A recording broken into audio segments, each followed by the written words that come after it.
Waktu zaman komunis. Dan mereka sementara beribadah, tiba-tiba itu pintu gereja tertutup, tiba-tiba dor-dor, dan ada sejumlah orang komunis masuk ke sana. Dan begitu ada bunyi tembakan, lalu larilah semua jemaat dari jendela-jendela. Sisa beberapa majelis gereja, ada pendeta dan satu anak sekolah minggu ketinggalan di situ. Lalu komunis-komunis ini masuk dan mereka lihat gambar. Itu gambar siapa? Gambar Yesus. Turunkan. Turun. Sekarang satu-satu dari kalian maju dan kencing di atas gambar itu.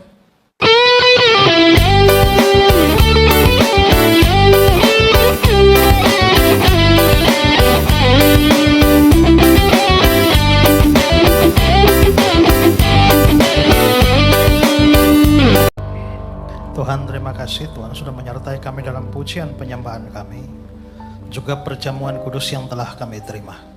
Sekarang kami mau menerima firman-Mu, bicaralah kepada kami. Tolong kami supaya mengerti firman Tuhan, menyambutnya dengan sukacita dan melakukannya dalam hidup kami setiap hari. Berikanlah kerinduan rohani, supaya hati kami boleh bersukacita setiap kali kami menemukan kebenaran dalam firman-Mu. Terima kasih Tuhan, kami siap belajar. Dalam nama Tuhan Yesus kami berdoa. Amin. Silakan dulu. Baik, shalom Bapak Ibu. Saya akan menyampaikan firman Tuhan dengan tema iman yang kuat dan dewasa. Dan mari kita melihat Daniel pasal yang ketiga. Raja Nebukadnezar membuat sebuah patung emas yang tingginya 60 hasta dan lebarnya 6 hasta yang didirikan di dataran Dura di wilayah Babel. Dan berserulah seorang bentara dengan suara nyaring, beginilah dititahkan kepadamu hai orang-orang dari segala bangsa, suku bangsa dan bahasa. Demi kamu mendengar bunyi sangkakala, seruling, kecapi, rebab, gambus, serdam dan berbagai-bagai jenis bunyi-bunyian, maka haruslah kamu sujud menyembah patung yang telah didirikan Raja Nebukadnezar itu. Siapa yang tidak sujud menyembah akan dicampakkan seketika itu juga ke dalam perapian yang menyala-nyala. Ada beberapa orang Yahudi yang kepada mereka telah Tuanku berikan pemerintahan atas wilayah Babel. Sambung ayat 12 ya. Yakni Sadrak, Mesak dan Abednego. Orang-orang ini tidak mengindahkan titah Tuanku ya Raja. Mereka tidak memuja dewa Tuanku dan tidak menyembah patung emas yang telah didirikan, Tuanku dirikan. Sesudah itu Nebukadnezar memerintahkan dalam marahnya dan geramnya untuk membawa Sadrak, Mesak dan Abednego menghadap. Setelah orang-orang itu dibawa menghadap raja, berkatalah Nebukadnezar kepada mereka, apakah benar hai Sadrak, Mesak, Abednego bahwa kamu tidak memuja dewaku dan tidak menyembah patung emas yang kudirikan itu? Lalu Sadrak, Mesak dan Abednego menjawab Raja Nebukadnezar, tidak ada gunanya kami memberi jawab kepada Tuanku dalam hal ini. Jika Allah kami yang kami puja sanggup melepaskan kami, maka dia akan melepaskan kami dari perapian yang bernyala-nyala itu dan dari tanganmu ya Raja. Tetapi seandainya tidak, hendaklah Tuanku mengetahui ya Raja bahwa kami tidak akan memuja dewa Tuanku dan tidak akan menyembah patung emas yang Tuanku dirikan itu. Maka meluaplah kegeraman Nebukadnezar, air mukanya berubah terhadap Sadrak, Mesak, Abednego, lalu diperintahkannya supaya perapian itu dibuat 7 kali lebih panas dari yang biasa. Kepada beberapa orang yang sangat kuat dari tentaranya dititahkan untuk mengikat Sadrak, Mesak, Abednego dan mencampakkan mereka ke dalam perapian yang bernyala-nyala itu. Nah, saudara-saudara, konteks dari cerita ini itu terjadi di Babelonia. Babelonia itu Irak sekarang, ya. Kalau kita belajar sejarah Alkitab, maka raja pertama Israel adalah Saul. Lalu setelah itu diganti oleh Daud, lalu diganti oleh Salomo. Tapi begitu Salomo mati, kerajaan Israel pecah bagi dua. Yang pertama namanya Kerajaan Utara, ibu kotanya Samaria. Yang kedua itu Kerajaan Selatan, ibu kotanya Yerusalem. Maka sudah ada dua kerajaan. Lalu nanti karena kedua kerajaan itu menyembah berhala, Kerajaan Utara yang ada 10 suku Israel di sana, itu dihancurkan oleh Kerajaan Asyur. Dan Asyur melenyapkan mereka. Nah, setelah itu Kerajaan Yehuda itu dihancurkan oleh Babelonia di bawah Raja Nebukadnezar. Raja Nebukadnezar itu menghancurkan kerajaan Yehuda itu 3 kali penyerangan. Waktu penyerangan pertama dia menghancurkan atau dia menaklukkan bangsa Yehuda, lalu mengambil perkakas-perkakas bait Allah sana, lalu dibawa ke Babel, dan orang-orang yang bagus-bagus dari Babel itu diambil pergi untuk kerja di Babel. Saudara lihat ayat 3 dan 4. Lalu raja bertitah kepada Aspenas, kepala istananya, untuk membawa beberapa orang Israel yang berasal dari keturunan raja dan kaum bangsawan. Yaitu orang-orang muda yang tidak ada sesuatu celah, yang berperawakan baik, yang memahami berbagai hikmat, berpengetahuan, banyak yang mempunyai pengertian tentang ilmu, yakni orang-orang yang cakap untuk bekerja dalam istana raja, supaya mereka diajarkan tulisan dan bahasa orang Kasdim. Jadi itu contohnya begini, ya tahu-tahu Malaysia serang kita. Nah, setelah Malaysia menaklukkan kita, yang bagus-bagus, yang pinter-pinter 1, 2, 3, 4, wah keren-keren ini bawa kerja di Malaysia. Yang agak bodoh-bodoh ditinggalkan di Indonesia. Biar yang bagus-bagus ke sana. Nah, itu yang terjadi. Nah, waktu mereka membawa orang-orang Yehuda pergi ke Babel itu, nah di dalam rombongan itu ada 4 orang, yaitu Daniel dengan 3 orang temannya, yaitu Sadrak, Mesak, Abednego. Ya, atau Hananya, Misael, dan Asarya. Akhirnya Daniel tinggal di Irak atau di Babilonia. Begitu juga dengan Sadrak, Mesak, dan Abednego. Keempat orang ini itu akhirnya tinggal dan berkarya di Babilonia, yaitu di Irak. Nanti belakangan Babilonianya ditaklukkan oleh kerajaan Persia di bawah Raja Kores, yang itulah asal usul dari negara Iran. Ya. Saya sekarang lagi berkhotbah tentang sejarah Israel dan Iran dari masa ke masa. Ya, nah kalau saudara mau lihat silakan lihat di YouTube. Nah juga kemarin baru saya bicara bagaimana sih relasi orang Israel dan Iran. Ternyata bagus sekali. Orang Iran lah yang menaklukkan bangsa Babel lalu mengirim pulang orang Yahudi ke tanahnya. Orang Iran juga yang membangun Bait Allah Yahudi yang kedua. Orang Iran juga yang mendukung Ezra dan Nehemia membangun tembok kota Yerusalem dan kerohanian. Jadi bagus sekali itu hubungan Iran dan Israel. Tapi kenapa sampai sekarang perang? Nah itu nanti hari Minggu besok baru saya bahas itu ya. Nah saudara-saudara, jadi konteksnya itu ada di Babilonia. Dan nanti kita bisa lihat bahwa pemuda-pemuda ini, Daniel, Sadrak, Mesak, Abednego, mereka menghadapi kesulitan. Daniel mau dimasukkan ke gua singa. Lalu Sadrak, Mesak, Abednego seperti ayat kita tadi, itu dimasukkan ke dalam perapian yang bernyala-nyala. Nah saudara-saudara, tetapi sekalipun demikian, Daniel, Sadrak, Mesak, Abednego, mereka tetap menunjukkan iman yang kuat. Iman yang kokoh, iman yang tidak goyah, iman yang dewasa. Karena itulah hari ini saya ingin mengajak kita belajar dari iman mereka untuk melihat iman yang kuat seperti apa, iman yang dewasa seperti apa. Nah, saya ingin ungkapkan fakta 3 saja. Pertama adalah bahwa mereka tinggal di tengah lingkungan yang kafir, tapi mereka tidak menjadi kafir. Mereka tinggal di Babilonia, di Irak pada waktu itu. Dan Babilonia itu terkenal dengan bangsa yang politeis. Atau bangsa penyembah berhala, dewanya sangat banyak. Di dalam salah satu dictionary, The New Bible Dictionary, dia bilang begini. Mulai tahun 3000 sebelum Masehi telah terkumpulkan nama dewa-dewa dengan gelarnya. Nama-nama tambahan dan kuil-kuil dalam daftar yang terakhir dari Niniwe bertarik 7 sebelum Masehi tercatat lebih dari 2500 jumlahnya. Kebanyakan dapat ditemukan sebagai dewa-dewa dari Sumeria kuno yang diambil oleh orang-orang Semit setelah dinasti pertama Babel 1800 sebelum Masehi. Maksud dari kutipan ini adalah orang-orang Babel itu orang-orang penyembah berhala. Dewa mereka sangat banyak. Ada 2500 dewa yang disembah di Babel. Berarti itu adalah bangsa penyembah berhala. Bangsa kafir.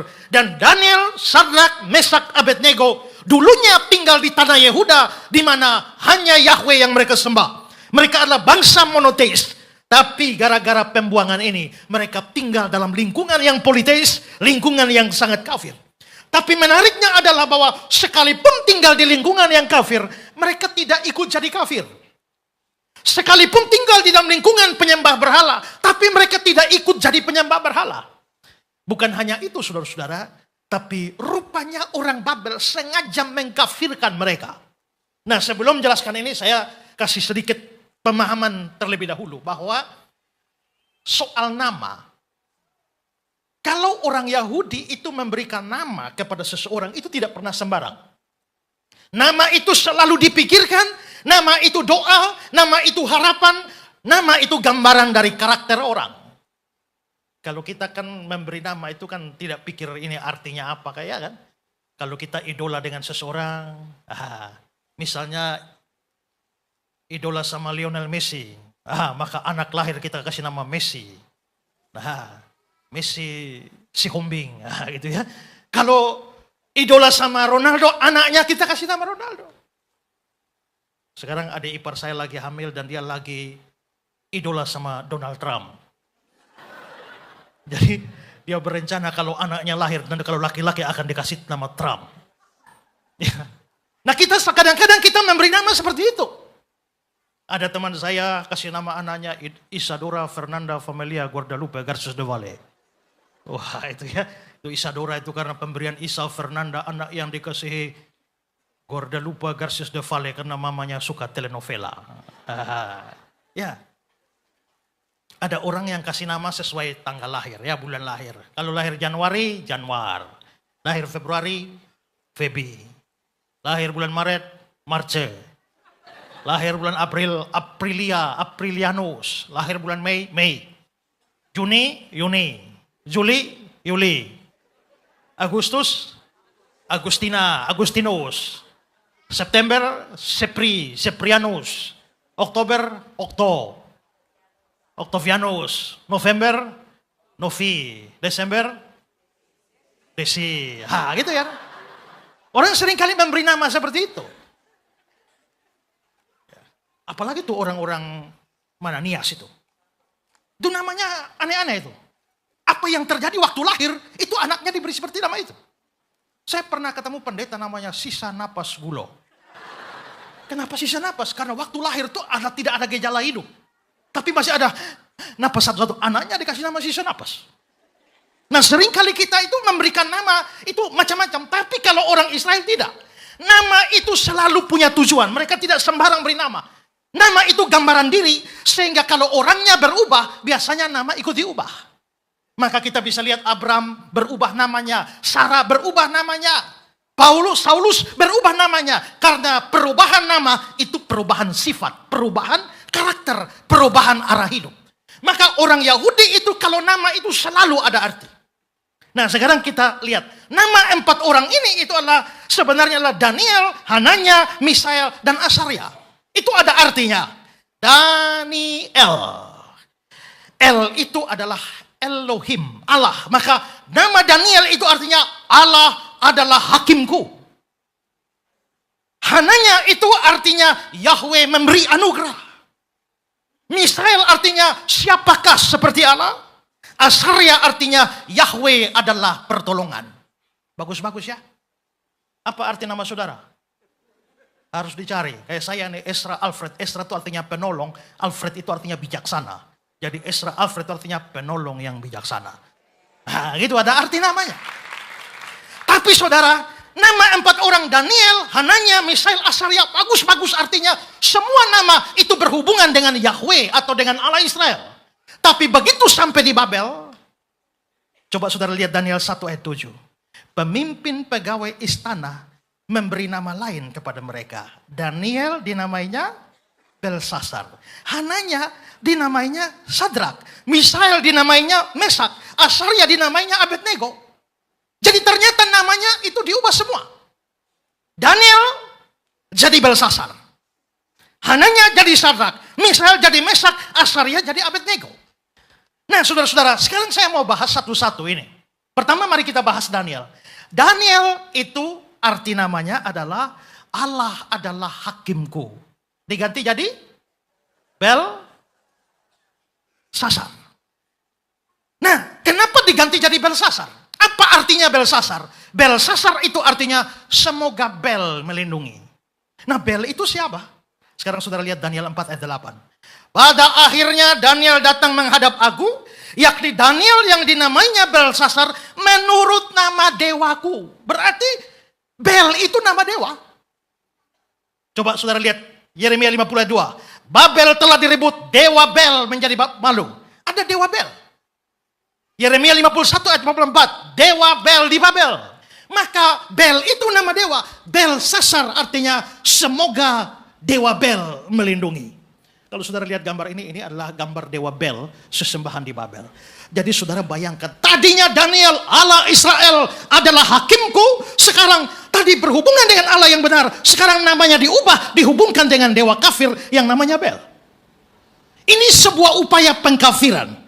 John Goldingay bilang begini, dewa Bel yang identik dengan Marduk adalah dewa tertinggi dalam pantheon Babilonia yang diyakini sebagai pencipta dunia dan pelindung kota Babel. Dengan mengaitkan nama Daniel dengan dewa ini, para pejabat istana sedang mencoba secara simbolis mengalihkan loyalitas dan orientasi spiritualnya dari Yahweh kepada dewa terbesar Babel. Berarti Daniel sedang berusaha. Daniel bukan cuma tinggal di lingkungan yang kafir, tapi berusaha dikafirkan oleh orang Babel. Sekarang orang kedua, Hananya. Masih ingat Hananya namanya apa? Artinya Yahweh memberi anugerah. Bagus kan? Tapi Hananya namanya diganti menjadi Sadrak. Nah, saudara, Sadrak itu apa? Nah, Sadrak itu ada akhiran AKH. AKH itu kemungkinan itu berhubungan dengan satu dewa Babel yang namanya dewa Aku. Kalau saudara lihat gambar ini adalah gambar dewa Babel, dewa Aku.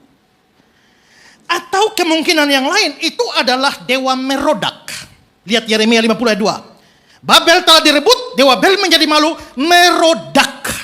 Ada ekornya AKH, Merodak. Sama dengan Sadrak. Ya. Nah, lihat gambar ini adalah dewa Merodak. Dan Merodak ini artinya, atau Sadrak ini artinya kuasa dari dewa Aku. Atau kuasa dari dewa Merodak. Bayangkan namanya bagus, Yahweh memberi anugerah. Berhubungan dengan Allah Israel. Sekarang dikafirkan menjadi berhubungan dengan dewa Aku atau dewa Merodak. Maka Hananya sedang dikafirkan. Sekarang yang ketiga. Orang ketiga namanya Misael. Misael artinya apa? Siapakah seperti Allah? Tidak ada yang lain. Haleluya. Siapakah seperti Allah kita? Itu Misael, bagus sekali. Tapi namanya diubah menjadi Mesak. Mesak itu juga ada ekornya AKH. Maka seperti Sadrak, Mesak itu ada hubungan dengan dewa Aku atau dewa Merodak. Maka Mesak itu artinya siapakah seperti Merodak? Siapakah seperti Aku? Stephen Miller bilang begini, penggantian nama Misael menjadi Mesak merupakan parodi teologis yang halus namun serius.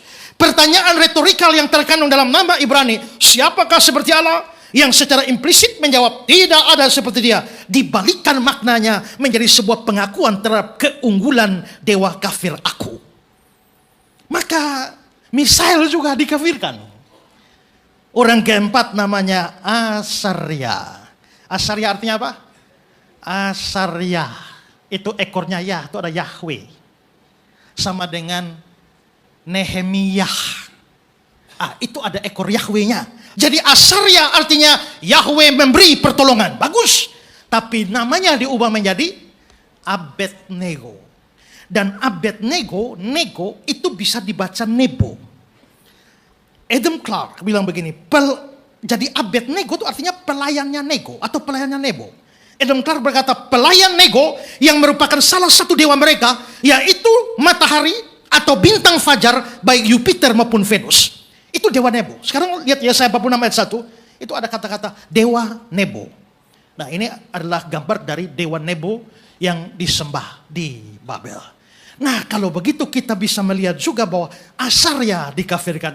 Daniel, Hananya, Misael, dan Asarya. Ini nama-nama yang berhubungan dengan Allah Israel. 4 orang ini sudah tinggal di lingkungan kafir. Lalu nama mereka diubah lagi menjadi kafir. Dengan kata lain, ada upaya sistematis mengkafirkan mereka. Nah, pertanyaan kita, kenapa nama mesti diganti? Ini bukan hal yang terlalu khusus, itu memang biasa. Waktu Yusuf menjadi Perdana Menteri di Mesir, itu juga namanya diubah oleh Firaun. Kejadian 41 ayat 45. Firaun menamai Yusuf Safnat Paneah. Jadi memang ada upaya penggantian nama. Sebenarnya nama-nama itu diganti itu untuk apa? Ada 3 orang penafsir namanya Jameson, Fawcett, and Brown bilang begini. kepada orang-orang yang diberikan nama oleh pemimpin pegawai istana itu dirancang untuk menandai hubungan baru mereka sehingga mereka bisa melupakan agama dan negara mereka yang dulu. Mereka ini agama Israel yang menyembah Yahweh. Negara mereka negara Israel atau Yehuda. Nama mereka diganti supaya mereka tidak berhubungan lagi dengan Yahweh tapi dengan dewa-dewa kafir, dan supaya mereka lupa bahwa mereka itu orang Yahudi dan sekarang mereka orang Babel. Itu tujuannya. Maka di sini kita bisa melihat bahwa sudah tinggal dalam lingkungan kafir, ada upaya pengkafiran. Tapi menariknya, walaupun nama kafir, tapi orangnya tidak jadi kafir. Ya, namanya sudah berhubungan dengan dewa-dewa Babel. Tapi apakah mereka menyembah dewa Babel? No. Daniel rela masuk ke dalam gua singa. Sadrak, Mesak, Abednego rela masuk ke dalam dapur api. Mereka tidak mau menyembah dewa-dewa kafir. Maka di sini pelajaran penting dari mereka adalah bahwa sekalipun tinggal dalam lingkungan yang kafir, tapi tidak menjadi kafir. Sekalipun tinggal dalam lingkungan yang berhala, tapi tidak menyembah berhala. Sekalipun tinggal dalam lingkungan yang jahat, tapi tidak jadi jahat. Ini penting sekali. Nuh itu hidup juga di dalam lingkungan yang jahat sekali. Tapi ternyata Nuh bisa tampil beda, ya. Kejadian 6 ayat 9. Nuh adalah seorang yang benar, tidak bercela di antara orang-orang sejamannya. Nah, saudara-saudara, memang secara psikologis manusia punya kecenderungan mengidentikan diri dengan lingkungan. Saudara, kalau kita lihat Bapak ujung sana sampai sana semua ini jas keren semua, ya. Tapi kan hanya beberapa satu baris ini, ya. Tapi kalau tahu-tahu saudara masuk ruangan ini, semua orang jas, hanya saudara kaos. Ini ada apa nih? Ya, ini kayaknya ada yang salah. Ya, mungkin kalau bisa lari pulang, saudara akan lari pulang dan ganti dengan jas. Kenapa? Kita cenderung tidak suka kalau kita sendiri berbeda. Kita cenderung tidak mau kalau kita aneh sendiri.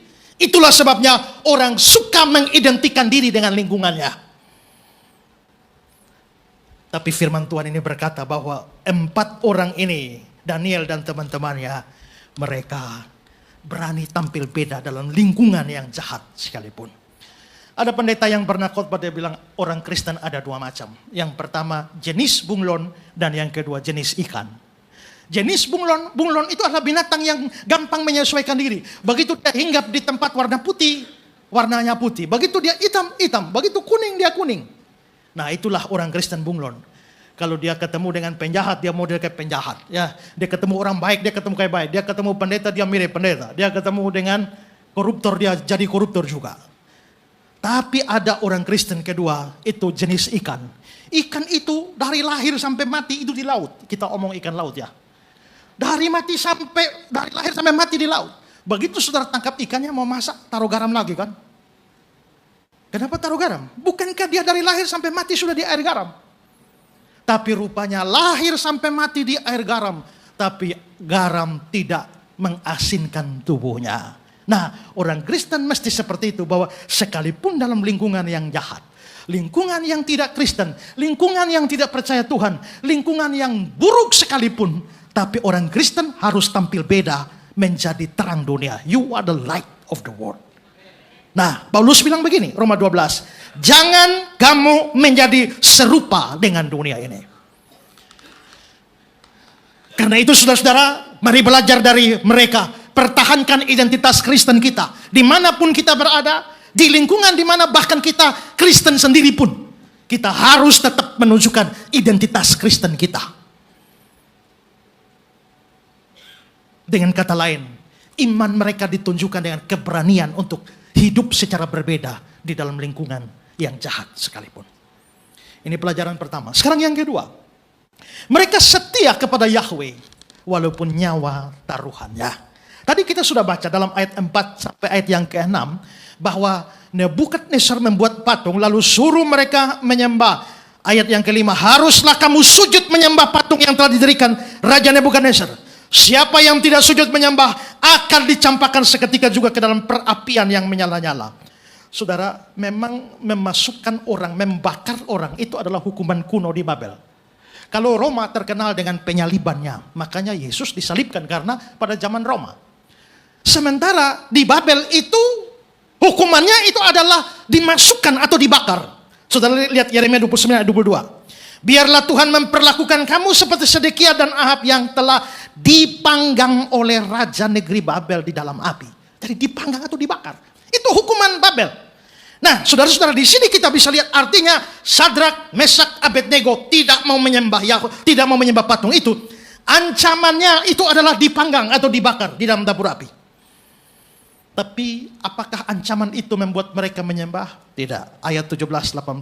Jika Allah kami yang kami puja sanggup melepaskan kami, Dia akan melepaskan kami dari perapian yang menyala-nyala dan dari dalam tanganmu ya Raja. Seandainya tidak, hendaklah Tuanku mengetahui ya Raja, kami tidak akan memuja dewa Tuanku dan tidak akan menyembah patung emas yang Tuanku dirikan. Akibatnya apa? Ayat 19. Mereka dimasukkan ke dalam dapur api yang telah dibuat 7 kali lebih panas. Bagaimana cara menaikkan suhu panas?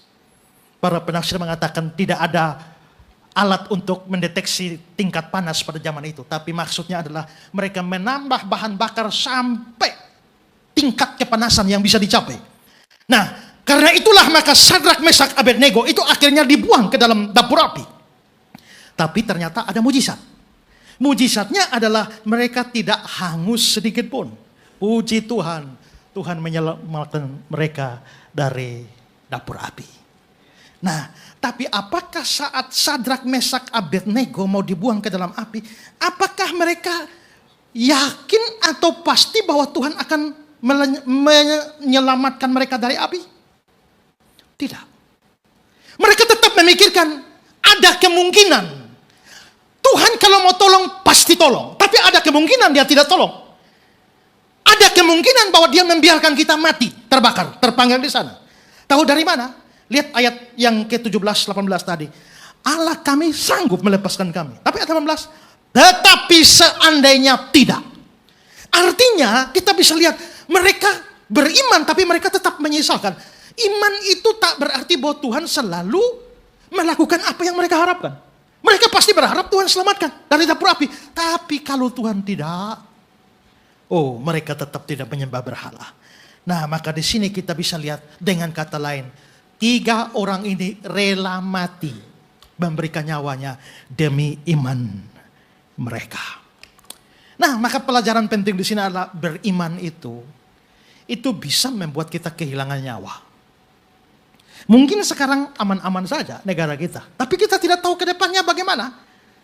Sejarah Kristen menunjukkan bahwa orang yang beriman itu banyak kehilangan nyawanya. Semua rasul itu mati martir. Satu-satunya rasul yang tidak mati martir hanya Rasul Yohanes. Semua rasul yang lain mati martir. Ada yang disalib seperti Petrus itu disalib terbalik. Kalau Tuhan Yesus kepala di atas kaki di bawah, Petrus itu kaki di atas kepala di bawah. Andreas misalnya disalibkan dengan bentuk Lux Decusata, dengan disalibkan bentuk X. Rasul Paulus dipenggal di Roma zaman Kaisar Nero. Rasul Thomas itu ditombak mati di India. Semua rasul mati martir kecuali Yohanes yang mati baik-baik di akhir tahun abad 1. Menurut tradisi dia pernah dia mau digoreng. Sudah disiapkan wajan besar, kasih masuk dia goreng di sana. Tapi ada yang bilang, bos, ini orang tua begini, kasih masuk nggak usah repot-repot goreng dia. Buanglah dia ke pulau sebelah sana, itu namanya Pulau Patmos, mati sendiri nanti. Akhirnya dibuanglah dia ke Pulau Patmos. Tapi justru ketika dibuang di Pulau Patmos, dia dapat wahyu dari Tuhan dalam menulis kitab Wahyu. Jadi semua memang mati martir. Markus, penulis Injil Markus, itu sampai diikat kakinya dengan kuda. Setelah itu dilarikan di jalan makadam, batu-batu sampai hancur-hancuran. Bahkan ada orang yang pernah terjadi di Ethiopia ketika seorang percaya tangan kanannya diikat dengan tali, hubungkan dengan kuda ke sana. Tangan kirinya dengan kuda ke sana, kaki kiri kuda ke sana, kaki kanan kuda ke sana. 1, 2, 3, kudanya dilarikan ke arah berbeda sampai putus. Itu terjadi, ada yang dikuliti hidup-hidup. Bahkan orang Kristen gelombang pertama itu mengalami penderitaan seperti kesaksian dari penulis surat Ibrani 11:37. Mereka dilempari, digergaji, dibunuh dengan pedang. Berarti ada orang Kristen di gergaji. Gergajinya bagaimana? Ya, itu digantung, kaki dua digantung di atas, kepala di bawah. Lalu dari selangkangannya tuh digergaji sampai putus. Saudara kalau mau baca kisah penderitaan begitu banyak orang Kristen mulai dari zaman Rasul-Rasul sampai abad 19 atau 20. Saudara cari buku yang ada judulnya The Fox of Martyr. Itu menceritakan penderitaan begitu banyak. Tapi saudara-saudara, penderitaan yang begitu banyak itu masih akan kalah hebat kalau sang antikristus datang. Ada orang banyak, Pak, ini Amerika perang sama Israel ini. Israel sama lawan Iran. Apakah ini sudah mau akhir zaman, Tuhan Yesus mau datang? Saya bilang sabar. Tuhan Yesus belum datang kalau antikrisnya belum datang. Harus antikris datang dulu, baru Kristusnya datang. Karena waktu Kristus akan datang, dia memusnahkan antikris. Kalau antikrisnya belum datang, Kristus datang memusnahkan siapa? Antikrisnya harus datang dulu. Nah, antikris sudah ada belum? Antikris kecil-kecil itu sudah ada. Ya, karena antikris sudah dua macam. Antikris kecil-kecil, saudara bisa baca itu dalam 1 Yohanes pasal 2 ayat yang ke-16, 17, 18. Antikristus kecil itu sudah ada. Tapi antikristus besar, the Antichrist, sang bosnya, itu nanti akan datang di masa depan. Yang kita belum tahu dia siapa. Tapi kalau dia datang, maka penderitaan orang Kristen itu begitu luar biasa. Matius 24 ayat 21. Sebab pada masa itu, masa Great Tribulation, yang diprakarsai oleh antikristus, akan terjadi siksaan yang dahsyat. Seperti yang belum pernah terjadi sejak awal dunia sampai sekarang. Dan tidak akan terjadi lagi. Waktu antikris datang, penderitaannya jauh lebih hebat dari yang sudah pernah terjadi. Karena itu sebenarnya yang mati sekarang itu beruntung. Kalau saudara bilang, aku ingin hidup 1000 tahun yang lagi, kemungkinan besar saudara berhadapan dengan antikris. Ya. Nah, tapi saudara-saudara di sini kita bisa lihat orang-orang percaya sepanjang sejarah. Bahkan saya baca di dalam The Fox of Martyr. Itu ada pendeta yang menginjili 2 perempuan kakak adik. Habis menginjili mereka, mereka 2 percaya. Lalu pendeta itu baptis mereka. Lalu mereka beribadah di gereja pendeta itu. Lalu waktu perjamuan kudus mereka terima roti, terima anggur dari pendetanya. Satu kali saudara, pendetanya sekaligus 2 perempuan itu ditangkap. Dan mereka 3 dipenjarakan bersama. Dan pengumumannya hukuman mati bagi mereka bertiga. Tengah malam, besok pagi mau eksekusi. Tengah malam, musuh-musuh datang kepada pendeta. Pendeta, kau mau selamat? Sebenarnya kau bisa selamat. Asalkan, nih pistol, kamu bunuh 2 jemaatmu, kamu selamat. Pendeta itu bimbang. Bunuh tidak. Tapi dia pengen selamat. Besok pagi dia akhirnya putuskan dia akan tembak mati jemaatnya. Dan ketika pistol sudah diberikan di tangannya dan dia siap tembak mati 2 jemaatnya, 2 jemaat itu bilang, sebelum pendeta tembak mati kami, izinkan kami untuk berbicara dengan pendeta. Lalu mereka bilang, pendeta, kalau ada orang di dunia yang paling berjasa bagi kami itu adalah pendeta. Dari mulut pendeta lah kami dengar Injil yang menyelamatkan kami. Dari mulut pendeta lah kami mendengar firman Tuhan yang menumbuhkan iman kami. Dari tangan pendeta lah kami menerima roti dan anggur, tubuh dan darah Kristus. Dan kalau hari ini dari tangan pendeta juga kami berdua harus ke surga. Kami berterima kasih buat pendeta. Tapi setelah pendeta bunuh kami dan pendeta menyesal, datanglah kepada Tuhan Yesus. Dia pasti mengampuni pendeta. Pendeta histeris, tutup telinga dan dor, dan mati 2 orang itu. Itu kisah nyata di Cina. Baca dalam Fox of Martyr itu. Artinya kita bisa lihat bahwa memang beriman itu ada resikonya. Dan resiko paling besar itu adalah kehilangan nyawanya. Matius 10:39. Barang siapa mempertahankan nyawanya, dia kehilangan nyawanya. Barang siapa kehilangan nyawa karena aku, dia akan memperolehnya. Yohanes 12:25. Barang siapa mencintai nyawanya, dia akan kehilangan nyawanya. Barang siapa tidak mencintai nyawanya di dunia ini, dia akan memeliharanya untuk hidup yang kekal. Waktu saya masuk sekolah teologi pertama, saya baca sebuah buku kesaksian. Kalau saudara mungkin ke perpustakaan sekolah teologi mungkin masih dapat. Atau cari di Google. Judul bukunya tipis. Menyangkal Yesus atau ditembak mati. Kecil saja. Itu kesaksian dari Indonesia. Dan saya lupa nama orangnya. Tapi kesaksiannya adalah bahwa waktu zaman komunis. Dan mereka sementara beribadah. Tiba-tiba itu pintu gereja tertutup. Tiba-tiba dor-dor. Dan ada sejumlah orang komunis masuk ke sana. Dan begitu ada bunyi tembakan, lalu larilah semua jemaat. dari jendela-jendela. Sisa beberapa majelis gereja ada pendeta dan satu anak sekolah minggu ketinggalan di situ. Lalu komunis-komunis ini masuk dan mereka lihat gambar. Itu gambar siapa? Gambar Yesus. Turunkan. Turun. Sekarang satu-satu dari kalian maju dan kencing di atas gambar itu. Yang tidak kencing mati. Majelis pertama kencing deret sana. Majelis kedua kencing juga, pindah semua sana. Pendeta juga kencing di atas. Sisa anak sekolah minggu satu maju. Anak sekolah minggu dia maju. Dia berlutut di depan gambar Yesus sambil dia ambil sapu tangan dan dia lap dan dia bersihkan, dia peluk di gambar itu dan dia bilang, Tuhan Yesus, kalau hari ini biar saya mati, biarlah saya mati dengan Tuhan Yesus. Entah apa yang terjadi, anak itu dipisahkan sendiri. Lalu komunis-komunis itu bangun dan menghadap itu pendeta dan majelis. Kalau kepada Tuhan kalian yang tiap hari Tuhan kalian sembah, kalian bisa mengkhianati dia begini. Apalagi hanya kepada kami komunis, kalian pasti mengkhianati kami. Model kalian tidak bisa hidup. Maka ditembak mati semua. Dan anak sekolah minggu itu yang selamat. Lalu masuk sekolah teologi di I3 Batu Malang. Dan dia menulis kesaksian itu. Menyangkal Yesus atau ditembak mati. Saya tanya saudara, kalau tiba-tiba ibadah begini, tiba-tiba satu rombongan masuk. Tembak semua. Saudara mau lari dari mana? Dan dalam keadaan begitu bagaimana? Korea Utara, Afghanistan, dan beberapa negara yang lain. Itu tingkat tekanan kepada orang Kristen sangat besar. Kita bersyukur masih aman-aman di Indonesia, tapi kita belum tentu aman terus. Tapi beriman itu artinya tidak harus mati, tapi kalau memang harus mati, kita harus siap. Ada yang siap mati untuk Tuhan?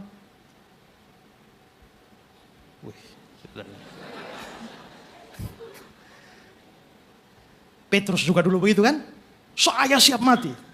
Tapi ternyata menyangkal Yesus.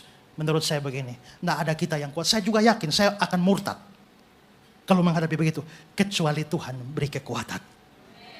Ya, kalau Tuhan tidak beri kekuatan, tidak ada satu orang pun yang taat. Saudara lihat awal gereja itu ya. Saudara baca di 1 Korintus pasal 7 itu kan Paulus bilang, yang tidak kawin itu tidak usah kawin ya. Yang sudah kawin ya sudahlah, tapi kalau yang belum kawin aku sarankan jangan kawin. Kan kadang-kadang kita bingung, kenapa Paulus ini kok anti pernikahan? Bukan, situasinya genting. Kenapa? Karena begini, kalau kau kawin dan punya anak, misalnya bapak kawin dan punya anak, bapak tetap beriman, tembak kepala, bapak akan tembak saja, aman. Tapi kalau bapak kawin dan sekarang punya baby, umur 3 tahun, kalau bapak tetap ikut Yesus, potong tangan babynya, bapak tetap setia. Kalau saya dibunuh tidak apa-apa, jangan anak saya, jangan istri saya. Maka seringkali punya istri dan punya anak, itu menyebabkan banyak murtad. Makanya Paulus bilang, dalam keadaan yang sekarang ini, yang genting sekarang ini, aku sarankan yang belum menikah, jangan menikah. Nah itu situasinya khusus, tapi itu tidak berlaku umum. Artinya adalah kita mungkin bisa bertahan kalau serangan pada kita, tapi pada keluarga kita, itu menyebabkan banyak orang itu menjadi menyangkal Yesus. Tapi di sini kita belajar, iman harus tetap kuat. Sekarang yang ketiga, terakhir. 3 orang ini memiliki iman yang dewasa kepada Yahweh. Tadi saya bilang dalam ayat 17-18, mereka yakin Tuhan kalau mau pasti sanggup melepaskan mereka. Jika Allah kami yang kami puja sanggup melepaskan kami, Dia akan melepaskan kami. Seandainya tidak, artinya saudara-saudara, kalau mereka bilang, kalau Tuhan menyelamatkan kami bikin mujizat keluar dari dapur api, kami tidak menyembah dewa kafir. Tapi kalau Tuhan tidak menyelamatkan kami, kami akan sembah. Bukan kan? Kalau Tuhan melepaskan kami, seandainya tidak, kami juga tidak akan menyembah berhala. Kalau Tuhan kabulkan doa kami, kami setia. Seandainya Tuhan tidak kabulkan, juga kami tetap setia. Ah, itu iman yang dewasa. Kalau iman kanak-kanak, kalau Tuhan bikin mujizat sembuhkan saya setia. Kalau Tuhan tidak bikin mujizat dan tidak sembuhkan saya enggak setia. Itu iman kanak-kanak. Iman dewasa itu, Tuhan sembuhkan, saya setia. Puji Tuhan. Tuhan tidak sembuhkan juga, saya tetap setia. Saya minta sesuatu, kalau Tuhan kabulkan, saya setia. Kalau Tuhan tidak kabulkan, saya tetap setia. Iman dewasa itu bukan terletak pada perbuatan Tuhan, tapi pada hati Tuhan yang mengasihi kita. Apakah kalau saudara sakit dan berdoa, saudara sembuh, itu Tuhan mengasihi saudara? Dan kalau saudara tidak sembuh, Tuhan tidak mengasihi saudara? Tidak. Tuhan tetap mengasihi dengan menyembuhkan atau dengan tidak menyembuhkan. Karena kalau dia tidak menyembuhkan, dia akan mengerjakan hal yang lain. Mujizat Tuhan tidak hanya sebatas yang kita minta. Kita seringkali berharap, Tuhan mujizat terjadi, apa yang saya minta harus terjadi. Saya sebelumnya khotbah di satu tempat, saya bilang, ada orang yang duitnya sedikit sekali, tapi dia kepengen makan KFC. Tapi yang ada di mejanya hanya tempe dan tahu. Tapi yang di sini itu KFC, di sini KFC. Saking pengennya KFC, hati dan pikiran pengen KFC, tapi lihat di meja hanya tempe tahu. Dia berdoa, Tuhan aku percaya engkau sanggup membuat mujizat. Tidak ada yang mustahil bagimu. Dalam nama Yesus, tempe dan tahu berubah jadi KFC. Dalam nama Yesus, amin. Dia buka mata, ternyata masih tempe, masih tahu. Nah terjadi mujizat. Lalu dia berdoa lagi, Tuhan dalam nama Yesus berkuasa, berubahlah jadi KFC. Buka, masih tempe. Belum juga. Sekali lagi terakhir. Ini pakai pujian dan penyembahan. Wah, darah Yesus sanggup mengubahkan. Kalau air bisa berubah jadi anggur, tempe tahu bisa berubah jadi KFC. Dalam nama Yesus, berubahlah. Begitu dia berubah, ternyata masih tempe dan tahu. Akhirnya dia pikir, kayaknya yang ini nih didoakan Tuhan suruh ubah, Tuhan nggak ubah. Masalahnya di sini tempe tahu, di sini KFC. Akhirnya dia balik doa, Tuhan saya minta, saya sudah minta supaya tempe tahu di meja berubah jadi KFC, tapi engkau tidak kabulkan. Sekarang saya minta, ubahlah KFC di pikiran saya dan hati saya jadi tempe. Dalam nama Yesus, amin. Begitu amin, dia sudah tidak kepengen KFC lagi. Sudah kepengen tempe tahu. Berarti kita bisa lihat, yang dia minta, Tuhan tidak kabulkan. Tuhan tidak bekerja di sini, tapi Tuhan bekerja di sini. Bukankah itu mujizat juga? Nah, saya dulu pelayanan di Kediri. Tahu-tahu papa saya kontak. Esra, ini ada hamba Tuhan di Kupang, dipakai Tuhan luar biasa. Baru dari sebelah, agama sebelah. Dan dia bikin KKR kesembuhan ilahi, banyak orang sembuh. Maukah terima dia bikin KKR kesembuhan di Kediri sana? Oke. Akhirnya saya siap acara, orang sakit semua kumpul. Singkat cerita datanglah. Dan waktu dia bikin acara doa, saya kaget. Karena dia bilang, Tuhan, malam ini di depan saya ada orang lumpuh, buta, tuli semua. Saya minta malam ini mujizat terjadi. Dalam nama Yesus sembuh semua. Kalau tidak sembuh, saya akan kembali masuk Islam. Saya kaget. Minta kesembuhan, it's no problem. Tapi jangan mengancam Tuhan. Kalau Tuhan tidak sembuhkan, saya akan masuk Islam. Ya saya juga lihat, malam itu memang mujizat terjadi banyak. Artinya Tuhan memang kabulkan doanya. Tapi itu iman masih kanak-kanak. Iman sudah dewasa. Sekalipun Tuhan tidak mengikuti yang saya mau, saya tetap percaya. Ya. James J.I. Packer bilang, iman yang kekanak-kanakan pada dasarnya iman yang berorientasi pada berkat dan bukan pada pemberi berkat itu sendiri. Dia datang kepada Allah hanya dengan daftar tuntutan dan menganggap kesetiaan Allah sebagai kewajiban yang harus dipenuhi. Iman yang demikian akan mudah goyah dan bahkan berbalik kepada Allah ketika jawaban yang diharapkan tidak kunjung tiba. Kita justru harus seperti Habakuk. Habakuk bilang apa? Habakuk 3:17. Sekalipun pohon ara tidak berbuah, pohon anggur tidak berbunga, namun aku akan bersorak-sorai. Biarpun pohon anggur, pohon ara, kambing domba terhalau, aku akan terus bersorak-sorai. Itu iman yang dewasa. Karena itu marilah tinggalkan iman kanak-kanak kita, maunya Tuhan ikut kita. Kita bergerak kepada iman yang dewasa, bukan Tuhan ikut kita. Bukan Tuhan yang ikut kita, tapi kita yang ikut Tuhan. Dalam problem kita harapkan Tuhan membuat mujizat, buat keajaiban. Tapi kalau tidak, Tuhan punya cara sendiri, mujizat lain untuk kita. Dia tidak harus mengikuti kita, tapi apapun terjadi, kita akan tetap ikut dia. Itulah iman yang dewasa. Mari kita bangkit berdiri.